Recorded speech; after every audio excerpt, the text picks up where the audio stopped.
बिस्मिल्लाहिर्रहमानिर्रहीम। अस्सलाम वालेकुम स्टूडेंट्स, कैसे हैं आप सब। उम्मीद है कि आप सब खैरियत से होंगे। डियर स्टूडेंट्स, आज हम पढ़ने जा रहे हैं दी एयर पैसेज वे। एयर पैसेज वे के बारे में लास्ट लेक्चर में हमने कुछ डिस्कस किया था। इसके जो कंपोनेंट्स हैं या पार्ट्स हैं वो भी हमने डिस्कस कर लिए थे। आज हम इसकी फ़र्दर डिटेल पढ़ने जा रहे हैं कि ये पार्ट्स कौन कौन से हैं और इनका फंक्शन और इनकी स्ट्रक्चर किस तरह है।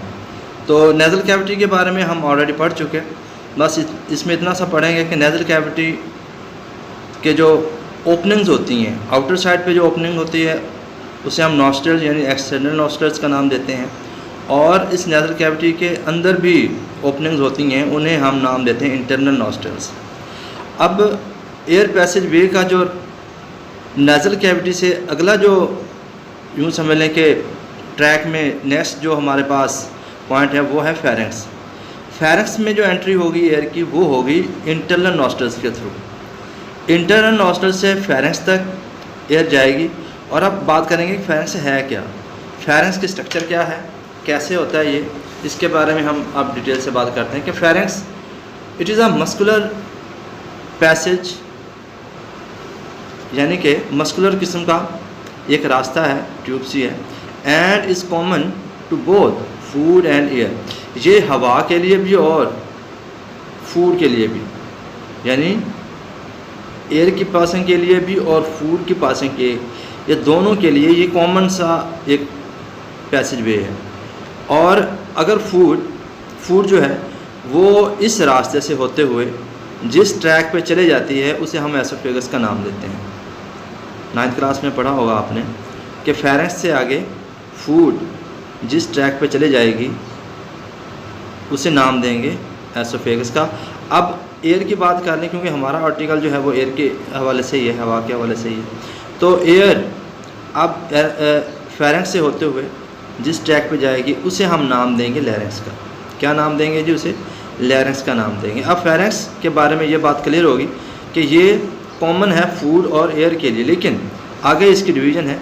जो बात एयर के लिए होगा उसे हम नाम देंगे आगे लैरिंक्स। लैरिंक्स क्या है? लैरिंक्स जो है एक, इसे हम वॉइस बॉक्स का नाम भी देते हैं।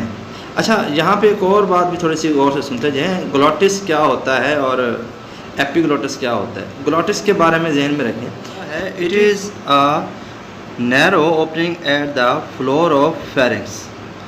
फेरेंक्स के फ्लोर पर एक पॉइंट होगा, ओपनिंग होगी, विच लीड्स टू लैरिंक्स, जो लैरिंक्स तक ले जाती है।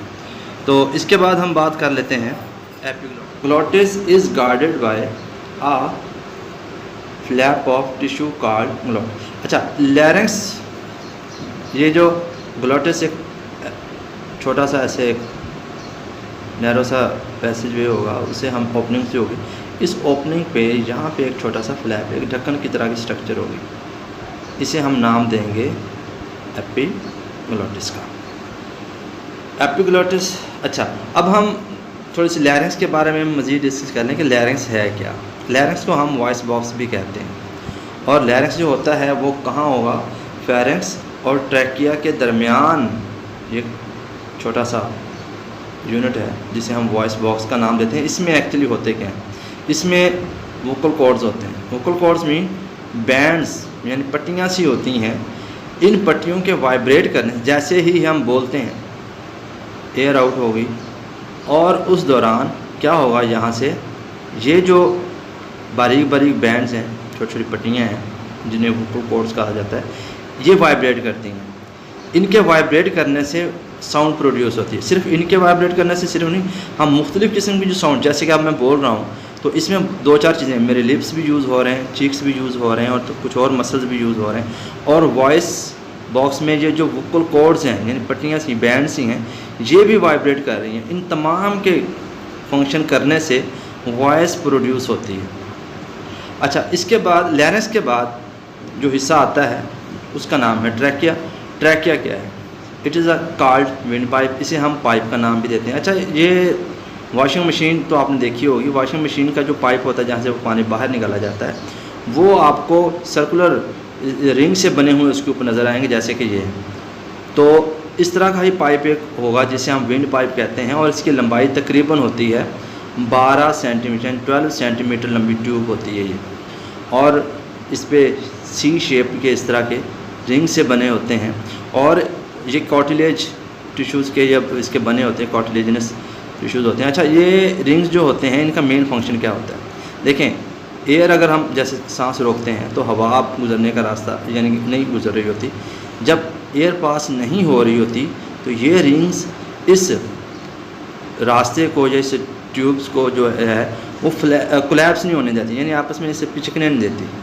तो अगर ये रिंग्स या ये कार्टिलेजिनस रिंग्स मौजूद ना हो तो ये जो ट्यूब है, ये जो रास्ता है, ये पिचक जाए और आपस में जुड़ जाए। जिस तरह का ट्यूब होती है, ट्यूब से हवा निकाल दी जाए और आपस में वो दोनों लेयर्स आपस में जुड़ जाती हैं, तो फिर बाद में हवा सांस लेने और बाहर निकालने के लिए दुश्वारी पैदा हो। तो इसलिए बाय नेचर यहाँ पे एक सिस्टम है कि ये जो है कार्टिलेजिनस रिंग्स होते हैं जो कि इस तरह एयर को ईज़िली मूव कर यानी पास करने देते हैं। अच्छा, ट्रैकिया के बाद फिर जो हिस्सा बनेगा वो होगा ब्रोंकाई। ब्रोंकाई देखें, ट्रैकिया जो है जब चेस्ट कैविटी में ये जाती हैं तो ये दो हिस्सों में डिवाइड हो जाता है। उन दो यानी कि एक लेफ़्ट साइड पे चले जाता है और एक राइट साइड पे, जो दोनों साइडों पे लंग्स के साथ यहाँ पे फिर फर्दर जो है वो लंग्स में चले जाते हैं, और जो ये लंग्स में जाएंगे तो ये जो दो अलग अलग हिस्से बनेंगे इन्हें हम नाम देंगे ब्रोंकाई का। क्या नाम देंगे इन्हें? ब्रोंकाई का। सिंगल को ब्रोंकस कहते हैं। ब्रोंकाई फर्दर डिवाइड होते हैं जो छोटी ट्यूब्स में, जिन्हें ब्रोंक्यूल्स का नाम देते हैं। ब्रोंक्यूल्स के बाद फिर एल्वियोलर डक्ट और आखिर में एल्वियोलाई बनते हैं। अब इनकी डिटेल हम थोड़ी सी बुक से डायग्राम के थ्रू थोड़ा सा समझ लेते हैं, मैं आपको समझाता हूँ। अब देखिए ज़रा गौर से, ये हमारा वही ट्रैकिया जो हमने डिस्कस किया था कि ट्रैकिया जो है आगे जाकर दो हिस्सों में डिवाइड हो जाता है चेस्ट कैविटी में जाकर। अब ये दो हिस्सों में, जिन हिस्सों में डिवाइड हुआ है उन्हें नाम देते हैं हम ब्रोंकाई, ये और ये सिंगल को ब्रोंकस कहेंगे। और यहाँ पर भी यही कार्टिलेजिनस प्लेट्स मौजूद होती हैं जो इसे इस तरह पिचकने से रोकती हैं। अब यही ब्रोंकाई जो हैं आगे फिर छोटी बारीक ट्यूब्स में से डिवाइड होती हैं। इन ट्यूब्स को फिर नाम दिया जाता है ब्रोंक्यूल्स का। क्या नाम दिया गया? अभी ब्रोंक्यूल्स का नाम दिया जाता है, और ये बारीक सी ट्यूब जो है वो ब्रोंक्यूल्स हैं। अच्छा, इन ब्रोंक्यूल्स के अगर हम मज़ीद थोड़ा सा क्लोज करके देखें, ब्रोंक्यूल्स का जो एंड पोर्शन होता है बिल्कुल एंड में, इसे हम नाम दे देते हैं फिर, ये देखिए एंड पोर्शन को, यहाँ पे एंड में जो ये मज़ीद छोटे होके जो बनेगा बहुत ही बारीक होती है, यहाँ पे कार्टिलेज भी मौजूद नहीं होगी। तो ये जो चीज़ होगी हमारी कहलाएगी एल्वियोलर डक्ट। अब यही एल्वियोलर डक्ट को अगर हम जैसे यहाँ पे वही बात यहाँ पे बताई है, इसे हम अब थोड़ा सा डीपली ऑब्ज़र्व करें तो हमें इसके अंदर इस तरह की स्ट्रक्चर नज़र आएगी, ये एल्वियोलर डक्ट, और इसके आगे ऐसे अब ये छोटे पैकेट्स बने होते हैं, सैक बनी होती हैं, यानी कि थैलियाँ सी बनी होती हैं। इन्हें नाम दिया जाता है एल्वियोलाई का, इन पैकेट्स को।